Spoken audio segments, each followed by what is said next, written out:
Hello everyone, welcome to chemistry all existence. आज की class में हम पढ़ेंगे स्टीरियो केमिस्ट्री के बारे में। जो स्टीरियो केमिस्ट्री होती है उसमें बेसिकली हम जो भी ऑर्गेनिक मॉलिक्यूल होते हैं उनके 3 डायमेंशनल स्ट्रक्चर के बारे में पढ़ते हैं। तो इस क्लास में हम टाइप्स ऑफ प्रोजेक्शंस के बारे में पढ़ेंगे, यानी जो हमारे ऑर्गेनिक मॉलिक्यूल होते हैं उनका रिप्रेजेंटेशन किस तरह से किया जाता है। जो हमारे ऑर्गेनिक मॉलिक्यूल्स होते हैं बेसिकली उनका रिप्रेजेंटेशन जो होता है वो 4 टाइप से किया जाता है। फर्स्ट होता है sawhorse, second flying wedge and third Newman projection, और जो फोर्थ होता है वो हमारा फिशर फॉर्म होता है। तो आज हम इसी का रिप्रेजेंटेशन प्रोजेक्शंस के बारे में पढ़ेंगे कि हमारे जो 4 टाइप्स ऑफ प्रोजेक्शन होते हैं स्टीरियो केमिस्ट्री में, इन्हें किस तरह से रिप्रेजेंट किया जाता है। सबसे पहले हम पढ़ेंगे सॉहॉर्स के बारे में। फर्स्ट जो है वो है हमारा सॉहॉर्स प्रोजेक्शन। सॉहॉर्स प्रोजेक्शन। इसमें जो 2 कार्बन होते हैं इन्हें हम एक डायगोनली फॉर्म में रिप्रेजेंट करते हैं, और जो बाकी के ग्रुप्स होते हैं उनको हम वाई के फॉर्म में रिप्रेजेंट करते हैं। जो वाई होता है हमारा 2 टाइप्स का वाई होता है। एक जो होता है हमारा नॉर्मल वाई होता है, और सेकंड जो होता है वो होता है हमारा इन्वर्टेड वाई। ठीक है, सेकंड हमारा इन्वर्टेड वाई होता है। इस तरह से सॉहॉर्स को रिप्रेजेंट किया जाता है। फॉर एग्जांपल ये हम इसे नॉर्मल वाई के रूप में रिप्रेजेंट करते हैं,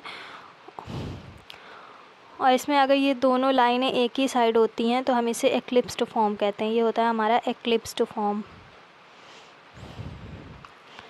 एक्लिप्स्ड फॉर्म। इसी तरह से हमारे इसे हम इन्वर्टेड वाई के रूप में भी रिप्रेजेंट कर सकते हैं। ये हमारा जो 2 कार्बन है इसे हम एक डायगोनली फॉर्म के रूप में रिप्रेजेंट करते हैं, और जो ग्रुप्स होते हैं इन्हें एक हम नॉर्मल वाई और सेकंड जो है उसे हम इन्वर्टेड वाई के रूप में रिप्रेजेंट कर सकते हैं। और जब हमारा कोई ग्रुप ऐसे लिखा होता है जिसमें हमारे जो ये वाले जो बॉन्ड्स होते हैं ये सभी प्लेनर होते हैं, और एक वाई नॉर्मल वाई के फॉर्म में होता है और सेकंड जो होता है वो इन्वर्टेड वाई के फॉर्म में होता है, तो इसे हम स्टैगर्ड फॉर्म कहते हैं। ये होता है हमारा स्टैगर्ड फॉर्म। Staggered form. ठीक है, ये हमारा सॉहॉर्स का रिप्रेजेंटेशन होता है। इसमें हम ये वाले वाई को इन्वर्टेड वाई के रूप में रिप्रेजेंट कर सकते हैं, और इसे नॉर्मल वाई के रूप में रिप्रेजेंट कर सकते हैं, और इसे हम दोनों वाई इन्वर्टेड के रूप में फॉर्म में भी रिप्रेजेंट कर सकते हैं।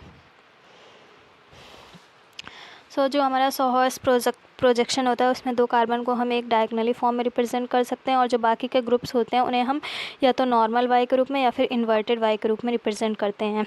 और अगर दोनों लाइनें हमारी एक ही साइड होती हैं तो इस फॉर्म को हम एक्लिप्स्ड फॉर्म कहते हैं। और अगर हमारा एक वाई नॉर्मल वाई होता है और एक इन्वर्टेड वाई होता है, यानी जो हमारी ये वाली लाइनें हैं ये अगर इस फॉर्म में प्लेनर इस फॉर्म में एग्जिस्ट करती हैं तो इसे हम स्टैगर्ड फॉर्म कहते हैं। ठीक है, अब हम अपना सेकंड फ्लाइंग वेज प्रोजेक्शन देखते हैं। जो हमारा फ्लाइंग वेज प्रोजेक्शन होता है इसमें जो हमारी नॉर्मल लाइंस होती हैं इनको हम इसी नॉर्मल फॉर्म में रिप्रेजेंट कर देते हैं, और जो हमारी वाई होती है इसमें जो हमारी राइट साइड की वाई होती है इसे हम एबव द प्लेन लिखते हैं। राइट साइड वाले वाई का जो पार्ट होता है इसे हम एबव द प्लेन काउंट करते हैं, और जो हमारा लेफ़्ट साइड का होता है इसे हम डॉटेड लाइन से रिप्रेजेंट करते हैं। डॉटेड लाइन को बिलो द प्लेन कहा जाता है। इसी तरह से हमारा ये सेकंड फॉर्म है। ये जो नॉर्मल लाइनें होती हैं इसे हम फ्लाइंग वेज में इसी फॉर्म में रिप्रेजेंट करते हैं, और राइट साइड के वाई को हम एबव द प्लेन और लेफ़्ट साइड के वाई को हम डैश या फिर डॉटेड लाइन से रिप्रेजेंट करते हैं। ये बिलो द प्लेन होता है। ठीक है, और जब ये दोनों लाइनें एक दूसरे के आमने सामने होती हैं तो ये हमारा एक्लिप्स्ड फॉर्म होता है। ये होता है हमारा एक्लिप्स्ड फॉर्म। और ये जो हमारा स्टैगर्ड फॉर्म है इसे जब हम फ्लाइंग वेज प्रोजेक्शन में रिप्रेजेंट करते हैं तो ये जो हमारी नॉर्मल लाइनें होती हैं इसे हम इसी फॉर्म में रिप्रेजेंट करते हैं। ये जो हमारी ये नॉर्मल लाइनें हैं इसे हम इसी फॉर्म में रिप्रेजेंट कर देते हैं, और फिर जो हमारी राइट साइड की वाई है इसे हम above the plane, right side वाले पार्ट को एबव द प्लेन, इसमें राइट साइड ये है तो इसे हम एबव द प्लेन काउंट करते हैं, और जो लेफ़्ट साइड का है इसे हम बिलो द प्लेन या फिर डॉटेड लाइन से रिप्रेजेंट करते हैं। इसमें लाइनें एक दूसरे के आमने सामने नहीं है, ये हमारा स्टैगर्ड फॉर्म हो जाता है। Staggered form.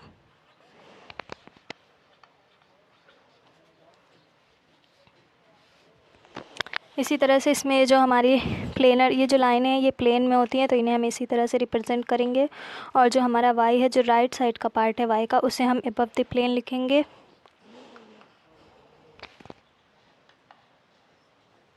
और जो हमारा लेफ़्ट साइड का है उसे हम बिलो द प्लेन या फिर डॉटेड लाइन से रिप्रेजेंट करेंगे। ठीक है, सो ये हमारा सॉ हॉर्स और फ्लाइंग वेज का प्रोजेक्शन होता है। सो अब हम अपना न्यूमन प्रोजेक्शन देखते हैं, यानी जो हमारा न्यूमन प्रोजेक्शन होता है इसका रिप्रेजेंटेशन किस तरह से किया जाता है। सो इसमें हमारे पास 2 कार्बन एटम्स होते हैं, इनका रिप्रेजेंटेशन हमें अगर न्यूमन में करना है तो इसके लिए हमारा जो ये वाला कार्बन है राइट कार्बन, इसे हम बैक में लिखते हैं, राइट कार्बन है ये हमारा। और ये जो हमारा लेफ़्ट कार्बन एटम है इसमें 2 कार्बन को रिप्रेजेंट किया जाता है, एक लेफ़्ट और एक राइट कार्बन को। तो इसमें जो लेफ़्ट वाला कार्बन है इसे हम डॉटेड लाइन से रिप्रेजेंट करते हैं, ये जो लेफ़्ट वाला कार्बन है इसे हम डॉटेड लाइन से रिप्रेजेंट करते हैं, और जो हमारा राइट वाला कार्बन है उसे हम एक सर्कल से रिप्रेजेंट करते हैं। ठीक है, जो हमारा लेफ़्ट वाला कार्बन है इसे हम डॉटेड लाइन से रिप्रेजेंट करते हैं, और जो राइट वाला कार्बन है इसे हम एक सर्कल से रिप्रेजेंट करते हैं। और इसमें जो ग्रुप्स लगे हुए हैं, आगे वाले को हम फ्रंट कार्बन, पीछे वाले को बैक कार्बन कहते हैं। ठीक है, सो इसमें जो ग्रुप लगे हैं इसे हम कुछ इस तरह से रिप्रेजेंट करते हैं, फ्रंट कार्बन होता है ये, और ये जो पीछे सर्कल वाला है इसे हम बैक कार्बन कहते हैं। तो ये हमारा न्यूमन प्रोजेक्शन होता है। अगर ये रिप्रेजेंटेशन होती है जिसमें ये ग्रुप जो बिल्कुल अगल बगल नहीं होते हैं, एक दूसरे के ऊपर ओवरलैप नहीं करते हैं, तो इन्हें हम स्टैगर्ड फॉर्म कहते हैं। यानी कि ये जो हमारा ग्रुप है इसमें एक वाई हमारा तो इन्वर्टेड के रूप में बना है, और दूसरा अगर आप देखेंगे तो ये आपको एक नॉर्मल वाई के रूप में दिखेगा। सो इसमें ये दोनों एक दूसरे के अपोजिट हैं, तो इसे हम स्टैगर्ड फॉर्म कहते हैं।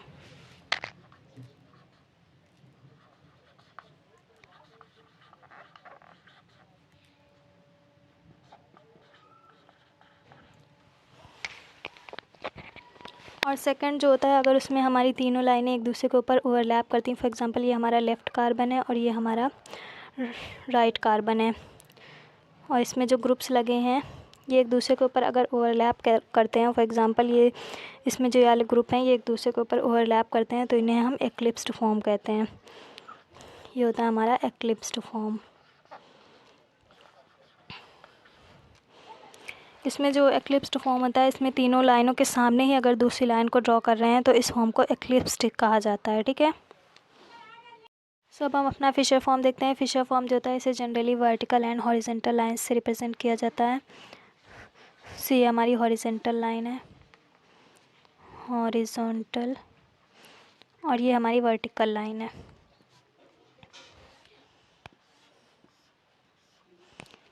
सो ये हमारा फर्स्ट कार्बन है, ये हमारा सेकंड कार्बन है। यहाँ पर जो है जनरली मोस्ट ऑक्सीडाइजिंग एजेंट को रखा जाता है। फिशर फॉर्म जो होता है इसे एक्लिप्स्ड फॉर्म माना जाता है।